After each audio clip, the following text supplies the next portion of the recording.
aroma kematian kami dicaci maki oleh kafirun wal munafiqun. Nggak apa-apa. Tapi jangan sampai kematian kami dicaci maki oleh orang-orang yang takwa. Kalau kami dicaci maki oleh orang-orang munafik, maka kematian kami adalah husnul khotimah. Itu keyakinan kami. Apabila kematian kami dihiasi dengan pujian orang-orang munafik, itulah su'ul khotimah. Bihima tatimmus salihat. Ashhadu an la ilaha illallah wahdahu la syarika lah wa ashhadu anna Muhammadan abduhu wa rasuluh la nabiyya ba'd. Allahumma salli wa sallim wa barik ala hadha an-nabiyyil karim. Allahumma salli ala Muhammad wa ala ali Muhammad fil alamin innaka Hamidum Majid. Ya ayuhan nasu taqu rabbakum alladhi khalaqakum min nafsin wahidah wa khalaqa minha zawjaha wa batha minhuma rijalan katsiran wa nisaa wattaqullaha alladhi tasaaluna bihi wal arham innallaha kana 'alaikum raqiba. Puji syukur kehadirat Allah dengan mengucapkan alhamdulillahirabbil alamin, berselawat kepada Nabi dengan mengucapkan Allahumma shalli ala Muhammad wa ala ali Muhammad fil alamin innaka Hamidum Majid. Bapak Ibu sekalian yang berbahagia, ayat yang sangat populer yang kita dengar bersama, kullu nafsin dha'iqatul maut. Mati adalah hal yang pasti.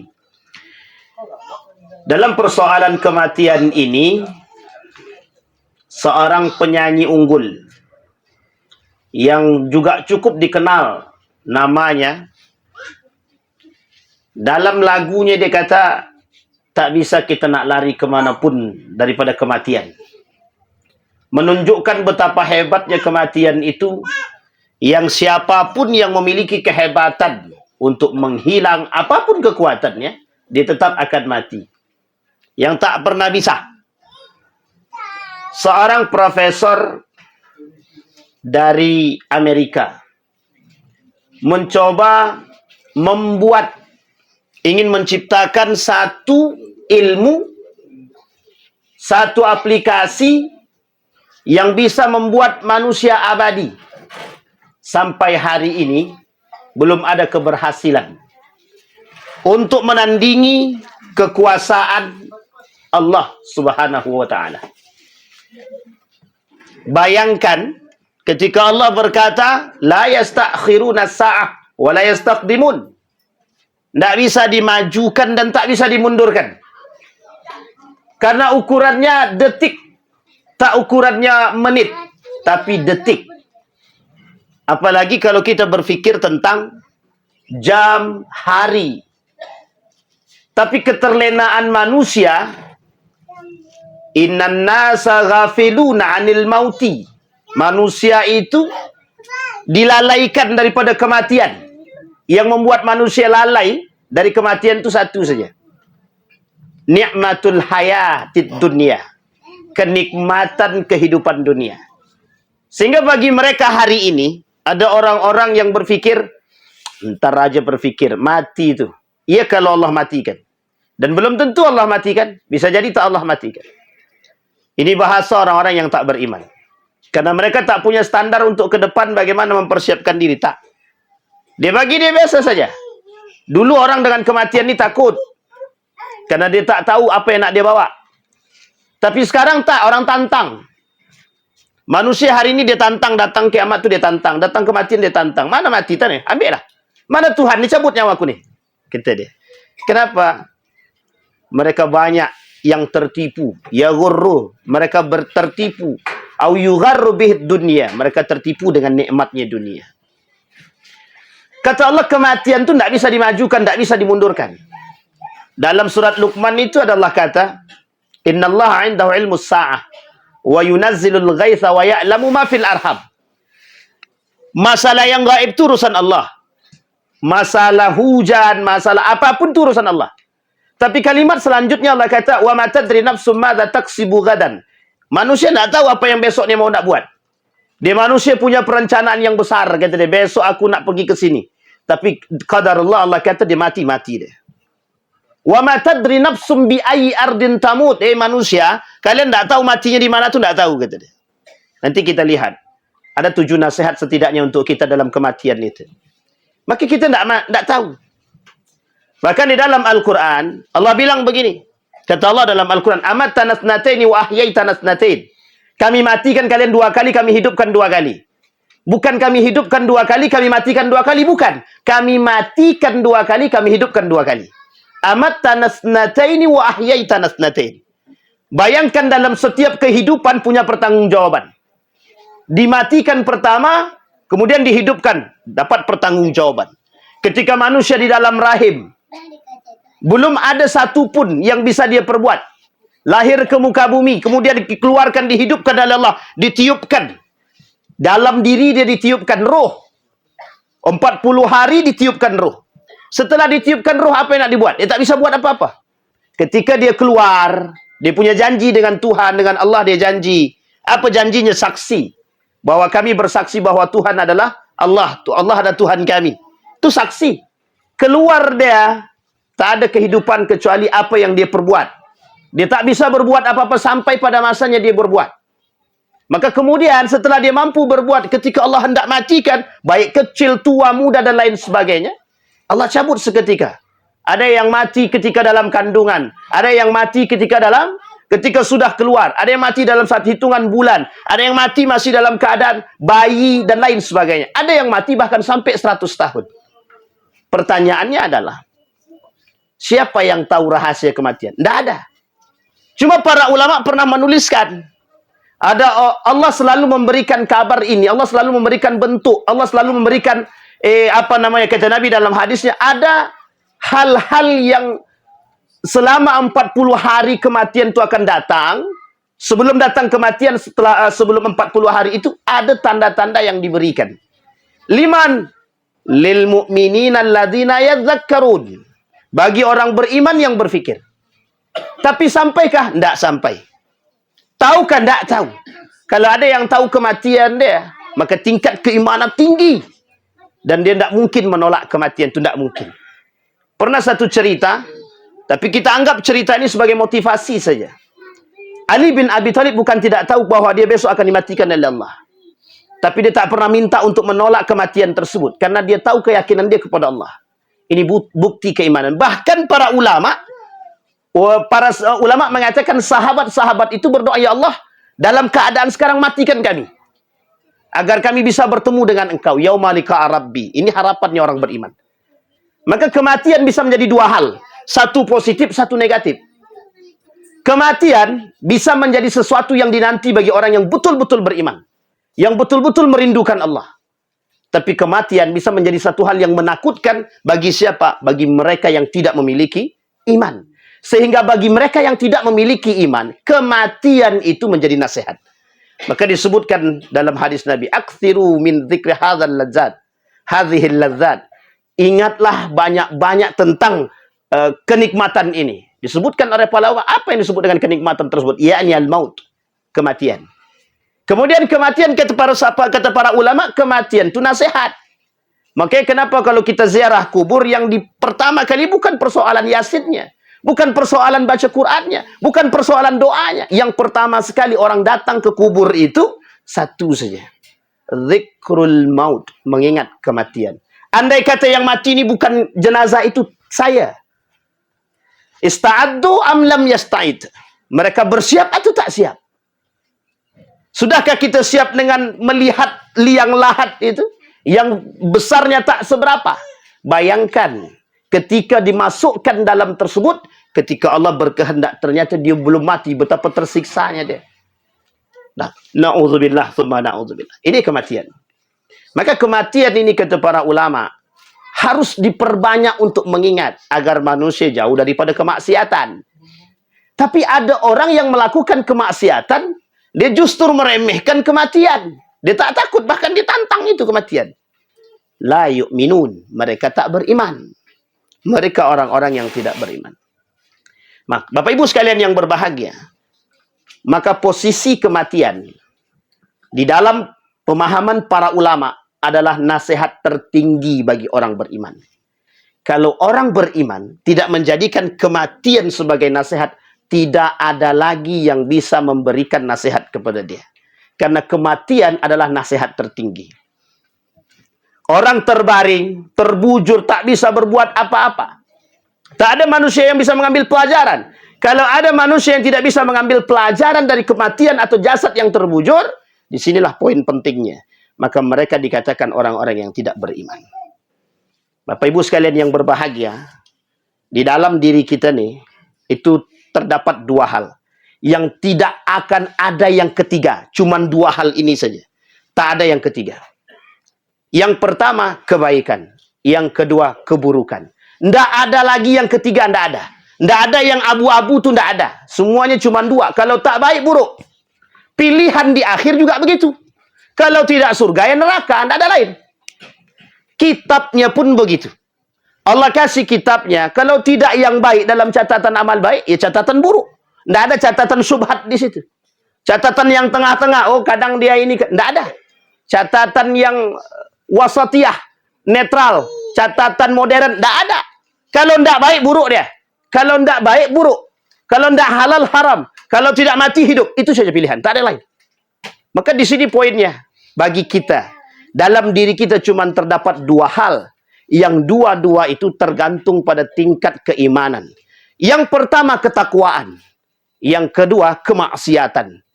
Kuat yang mana? Maksiatnya ke imannya. Kalau kuat imannya, maka hati kecil dia selalu berbicara. Yang akan selalu menjadi penasehat bagi dia. Yang kemudian disandarkan kepada kematian. Kata hati kecil, hei Ridwan, kalau kau nak bermaksiat, ingat mati. Saat kau bermaksiat, Allah matikan. Ini yang kemudian menjadi penasehat bagi kita. Yang kedua, ketika kemaksiatan dan keburukan. Dua ini saja bisikannya yang selalu memberikan bisikan kepada manusia terhadap kebaikan, terhadap kemaksiatan dan keburukan adalah syaitan. Syaitan itu kadang jadi kawan, kadang jadi lawan. Tapi kedua-duanya baik jadi kawan maupun jadi lawan, kedua-duanya ngantarkan kepada yang tak baik. Selalu begitu. Kata syaitan, curi aja lah, kau lagi butuh nih sekarang. Tiba-tiba Allah matikan ketika kita dalam keadaan mencuri.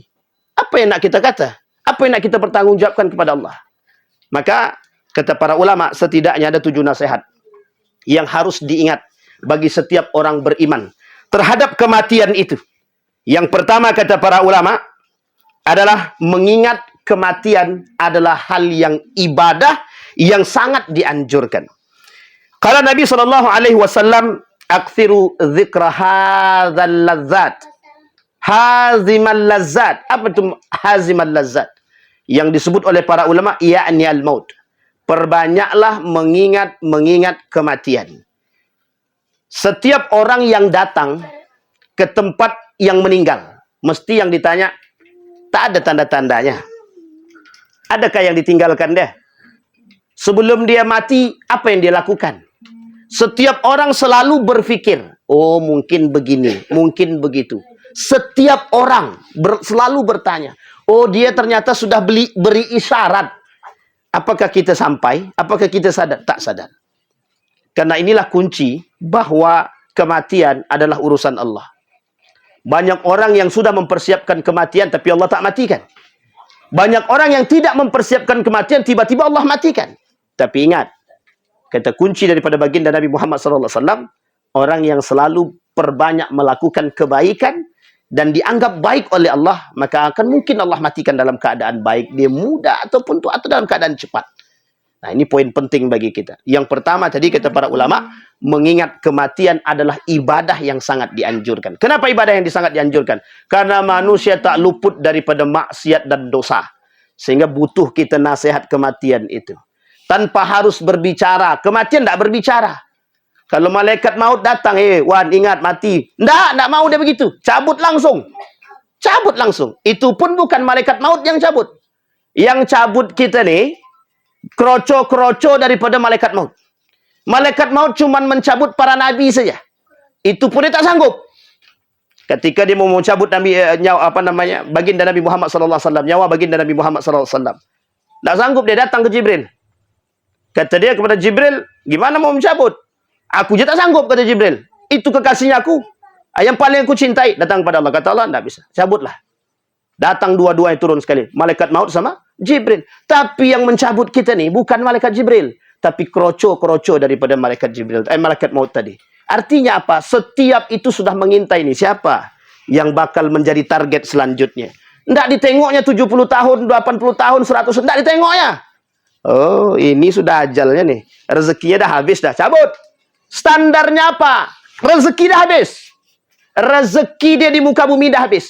Cuman kita tidak tahu rezeki kita sebanyak apa di Lauhil Mahfuz itu. Disinilah manusia hanya mampu melakukan kebaikan dalam tuntutan. Kenapa? Ketidakmampuan kita menembus, ketidakmampuan akal menembus Lauhil Mahfuz. Kalau ada yang bisa tembus Lauhil Mahfuz, berarti tahu dia itu matinya kapan. Karena tak sanggup akal ni menempuh. Inilah kemudian kita diperintahkan, perbanyaklah melakukan amal saleh. Yang pertama. Kemudian yang kedua, maut kapan saja bisa menghampiri. Tadi kita katakan, walikulli ummatin ajal. Fa idza jaa ajaluha la yastakhiruna sa'a wa la yastaqdimun. Kemudian Allah bilang dalam surat Luqman itu, kata Allah, wa ma tadri nafsum bi ayyi ardin tamut. Setiap jiwa di antara manusia, tidak ada yang tahu di mana dia mati dan kapan dia mati. Ustaz, ada yang mati dalam keadaan kecelakaan, husnul khatimah atau su'ul khatimah. Kita tak bisa katakan dia su'ul khatimah. Kita tak bisa katakan dia husnul khatimah. Kenapa demikian? Satu, ketika Imam Nawawi tahu akan Ibnu Abbas. Ada yang mengatakan Imam Nawawi, ada yang mengatakan Imam Syafi'i. Abu Nawas. Abu Nawas ini terkenal. Sangat terkenal kontroversinya. Dianggap oleh sebagian kalangan kalau mati-mati dalam keadaan su'ul khatimah. Tapi apa kata Imam Nawawi? Saya mengambil Imam Nawawi. Apa kata Imam Nawawi ketika diambil? Ternyata Imam Nawawi tak mau mensolatkan Abu Nawas. Ketika tak mau mensolatkan Abu Nawas, tak sengaja Imam Nawawi lihat di dalam sakunya ada tulisan tangan Abu Nawas. Apa kata Abu Nawas? Ya Allah, kalau bukan kepadamu, kemana kami meminta? Kalau engkau tutup pintu maafmu, siapa yang bisa memberikan maaf kepada diriku? Sebelum dia mati. Dia dah tuliskan itu. Kemudian kata Imam Nawawi, menangis Imam Nawawi. Kemudian Imam Nawawi kata, saya yang akan mensolatkan. Kita tidak tahu apakah husnul khatimah atau su'ul khatimah. Setidaknya Allah kasih. Apa kasih? Melalui Al-Quran dan hadis baginda Nabi Muhammad SAW. Di mana kita bisa lihat? Dari perbuatan manusia dan akhlaknya bersama manusia yang lain. Apa itu tolak ukurnya? Hablum minallahi dan hablum minan nas. Oh, rajin ibadahnya Pak Ustaz, tapi tengok dengan hablum minan nasnya baik tak? Oh, begitu baik dengan manusia, tengok hablum minallahnya baik tak? Tak bisa kita jadikan standar, tak bisa. Ada seorang pemaksiat, ahli maksiat pokoknya. Tapi ada seorang ulama yang bermimpi bertemu Nabi. Dia kata itu orang ahli surga. Kita tidak tahu rahasia di balik orang itu, kita tidak tahu. Maka di sini kita dituntut untuk, karena kita tak mampu menembus sesuatu yang tidak kita terima dengan akal kita, maka di sini kita kuncinya adalah iman. Kuncinya adalah berhusnuzan, berfikir baik dan positif, termasuk kepada Allah dan Rasulnya. Maka kata para ulama, yang harus dilakukan oleh seorang beriman yang kedua adalah mengetahui bahwa mati tidak bisa ditunda, tidak bisa dan tidak diketahui kapan datangnya. Maka karena kita tak tahu kapan datangnya, maka disitulah kita harus bersiap dengan apapun itu, dengan keadaannya. Maka jangan sisakan waktu, jangan sia-siakan hari, jangan sia-siakan detik untuk kita tidak melakukan kebaikan. Setidaknya kita dimatikan dalam keadaan mengucapkan kalimat thayyibah. Maka kata para ulama, orang yang banyak melakukan perbuatan apa, kalau banyak berzikir dia, maka insya Allah dimatikan dalam keadaan berzikir. Tapi kalau bermaksiat, dia sering bermaksiat dan tak sempat dia bertaubat, maka dia akan mati dalam keadaan bermaksiat. Na'udzubillah, thumma na'udzubillah. Kemudian yang ketiga, maut tidak akan mengetahui kapan datangnya, sudah kita sampaikan. Yang keempat, siapa yang mati mulai saat itu adalah kiamat bagi diri dia. Kenapa kok kiamat? Kata Nabi dalam riwayat yang lain, dalam hadisnya, kata Nabi, ketika kiamat datang atau akhir zaman mendekat kiamat datang, mulai pada 10 tanda kiamat besar, mulai nampak di hadapan manusia, mulai terjadi akhir-akhir kiamat itu, awal-awal kiamat, maka di situ tidak ada lagi iman yang bermanfaat. La yanfa'u imanahum, kata Nabi. Tidak ada sedikit pun keimanan mereka bermanfaat. Mereka datang ke masjid, tak ada manfaat. Kenapa tak ada manfaat lagi? Karena kiamat sudah mulai dekat. Kiamat sudah datang kepada mereka. Nah, salah satu kiamat yang nampak di hadapan kita adalah kematian. maka kematian adalah kiamat bagi mayat itu sendiri. Kenapa? Dia tak bisa lagi melakukan ibadah apapun. Apapun yang dia berbuat, tidak Allah terima. Kenapa? Karena tak bisa berbuat apa-apa. Tak ada yang bisa dibuat. Dia cuma tinggal jenazah. Maka dalam diri kita ini tergandung cuma dua hal. Satu jasad, satu ruh. Kalau jasad dan ruh ini digabung, jadi jiwa, nafsun. Ya ayyatuhan nafsul mutmainnah, irji' ila rabbika radiyatan mardiyah. Kenapa kalimatnya nafsun? Kalimat nafsun itu gabungan daripada kalimat, gabungan antara ruh dan jasad. Maka ketika ruh ditarik, orang kata jasad. Ketika jasadnya ditarik, orang kata ruh. Tinggal ruh. Ruhnya kemana? Kita tidak tahu. Maka ketika itu manusia harus paham. Ruh dan jasad. Jasad dari bumi. Dari bumi itu dari tanah. Dari tanah itu saripati. Mungkin ada kotoran. Sangat ada kemungkinan campur dengan kotoran. Ruh datang dari Allah. Yas'alunaka 'anir ruh qul ruh min amri rabbi. Datang dari Allah dalam bentuk kesucian. Bergabunglah antara yang suci dan yang tak suci. Ini yang kemudian terjadi dalam diri kita. Maka ada kebaikan, ada keburukan. Pandai-pandailah akal manusia yang didorong atau ditopang oleh iman, sehingga bisa menempuh jalan yang lebih baik. Itu yang keempat. Kemudian yang kelima. Dengan mengingat mati, melapangkan dada. Menambah ketinggian frekuensi ibadah. Kata Nabi, dalam hadis yang lain, kata Nabi, wala dzikruhu fi sa'atin illa dayyaqahu. Kalau ada manusia, orang beriman, mengaku beriman kepada Allah, ketika dia mengingat kematian, mesti lapang dia, dada dia nih. Apa yang disebut dengan lapang di sini? Bukan takut dengan kematian, bukan. Ya Allah, hatiku ni merasa bahwa diri ni tak punya ibadah. Maka dia akan memperbanyak ibadah. Ketika dia memperbanyak ibadah, setan-setan itu tak sanggup untuk mendekati. Tapi ketika dia mulai lalai dengan itu, maka setan mulai berdatangan sedikit demi sedikit. Nah, ini yang menjadi poin penting. Yang kedua kata Nabi, jika seandainya mereka lupa dalam kondisi yang lapang, maka dayyaqahullah. Allah akan sempitkan itu. Apa maksudnya? Maksudnya adalah ketika manusia dalam melaksanakan ibadah, nikmat dengan ibadah, Allah akan perbanyak waktu dia untuk melakukan ibadah. Tapi ketika satu perbuatan kemaksiatan dalam kelapangan ibadah yang Allah berikan, dia lakukan kemaksiatan, maka di situ akan semakin banyak kemaksiatan-kemaksiatan lain yang akan masuk satu persatu, sedikit demi sedikit, sehingga Allah sempitkan bagi dia satu kewajiban bagi dia. Ibarat kata, ada gelas kosong. Ketika gelas kosong ini kita isi dengan batu yang besar, kita isi dengan pasir yang kecil, maka batu yang besar tak bisa kita isi. Tapi kalau gelas yang gelas ini kita isi dengan batu terlebih dahulu yang besar, maka kita bisa masukkan kerikil pasir-pasir yang kecil. Artinya apa? Ketika hati manusia dipenuhi dengan kewajiban, maka yang lain itu bisa mengikuti.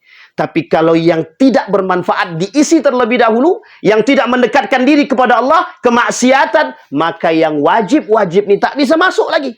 Inilah yang disebut dengan dayyaqahullahu fi qalbihi. Allah sempitkan hati dia. Yang kelima.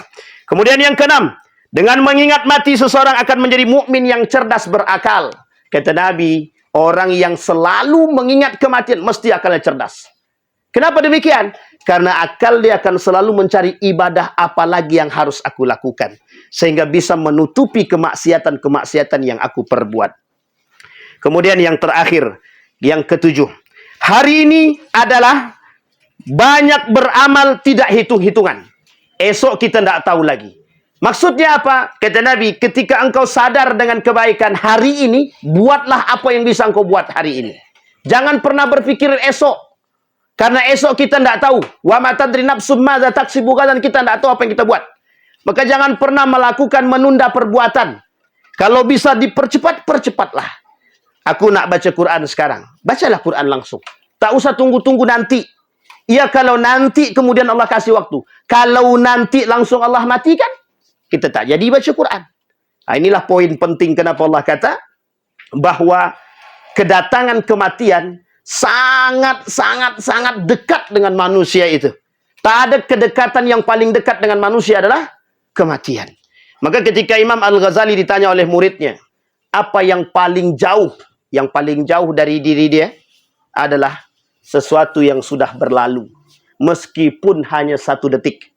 Tapi tak kembali lagi, masa itu tak kembali. Kemudian apa yang paling jauh? Apa yang paling dekat? Yang paling dekat kata Imam Al-Ghazali, kematian. Kenapa begitu? Tak ada manusia yang tahu. Bisa jadi detik ini, bisa jadi besok, bisa jadi nanti malam, bisa jadi sedang baca Quran, bisa jadi sedang baca Yasin, dan lain sebagainya. Maka Bapak Ibu sekalian yang berbahagia, mengapa ketika ada kematian itu, kita disuruh bertakziah? Nabi kata dalam hadis dia, orang yang datang dalam takziah itu sesuatu yang sangat-sangat baik. Satu sisi, kewajiban orang beriman. Apa kata Nabi? Hakul muslim alal muslim. Sittun. Haknya seorang muslim terhadap muslim lain ada 6. Satu di antaranya ketika kita bertakziah atau mengantarkan mayit. Tujuannya apa? Mengapa kita datang, kita melihat kematian? Biar kita berfikir, setiap orang punya amal ibadah masing-masing. Pada kematian sebelumnya kita lihat, oh, kok tidak banyak yang datang mengunjungi. Satu. Mungkin akal kita akan berfikir lain. Besoknya kita datang kematian pada jenazah yang lain. Wih, kok ramai kali. Berfikir lagi kita. Oh, ini mungkinkah dia orang soleh? Mungkinkah dia orang terkenal? Mungkinkah ini dan itu dan lain sebagainya.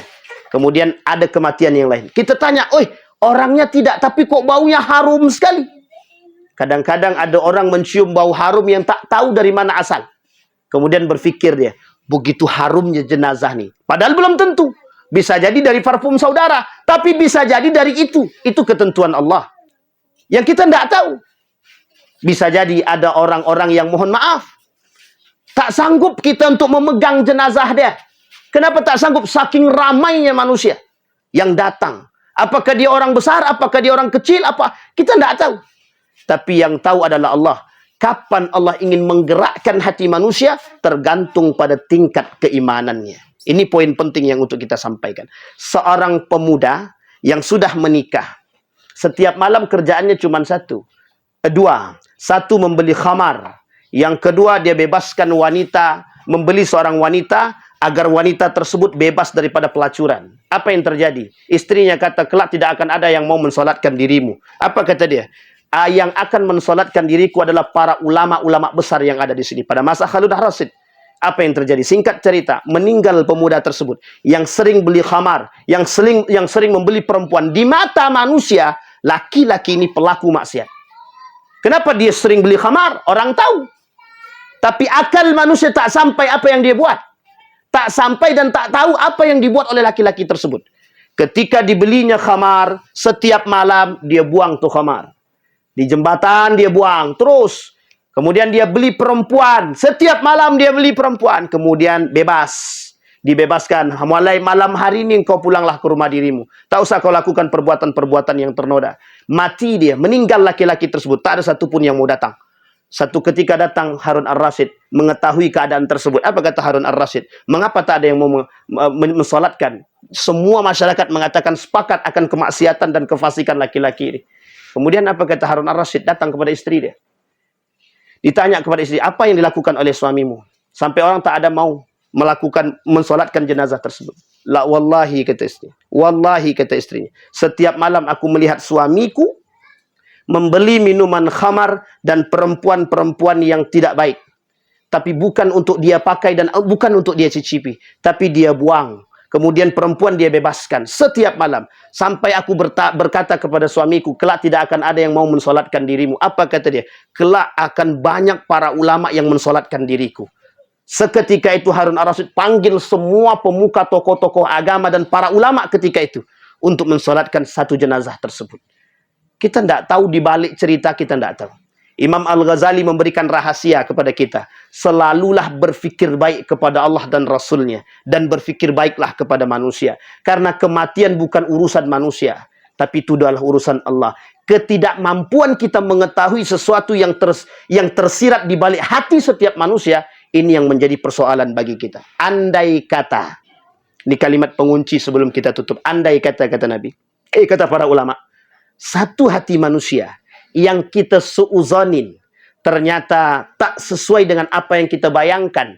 Ternyata lisan kita telah menyebarkan maka terjadi satu kezaliman yang kelak kezaliman itu tidak akan pernah bisa terselesaikan sebelum engkau datang meminta maaf kepada pelaku, kepada orang tersebut. Yang kedua, maka kelak di hari kiamat, orang yang melakukan kezaliman terhadap manusia dalam bentuk apapun, maka Allah akan ambil kebaikan pada diri dia, akan diberikan kepada orang yang dizalimi.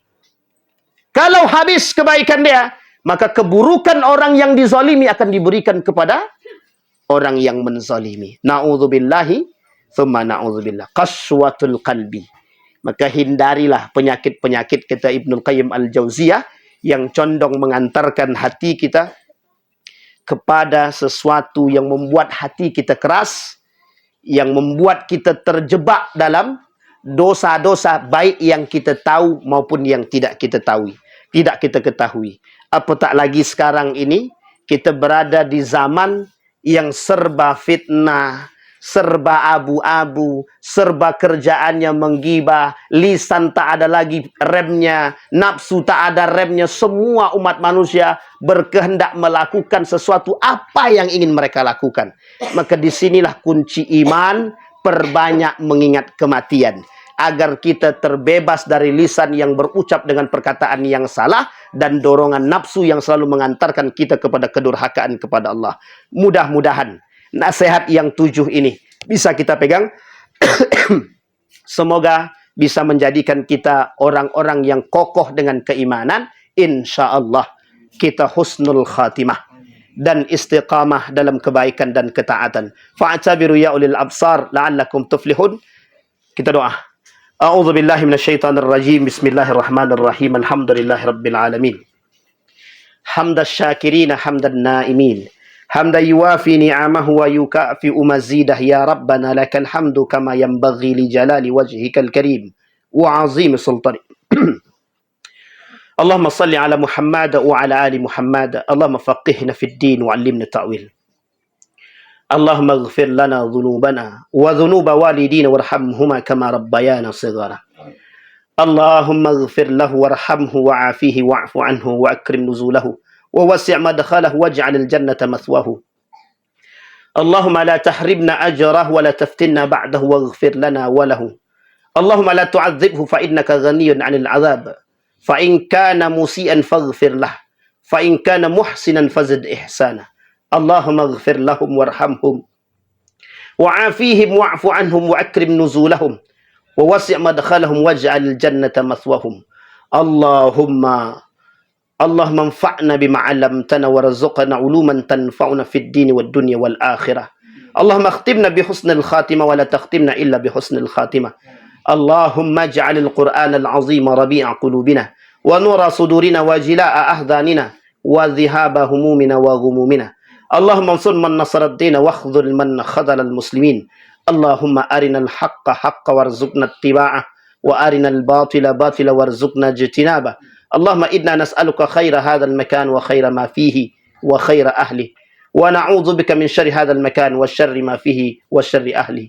Rabbana atina fid dunya hasanah wa fil akhirati hasanah wa qina azaban nar. Walhamdulillahi rabbil alamin. Assalamualaikum warahmatullahi wabarakatuh.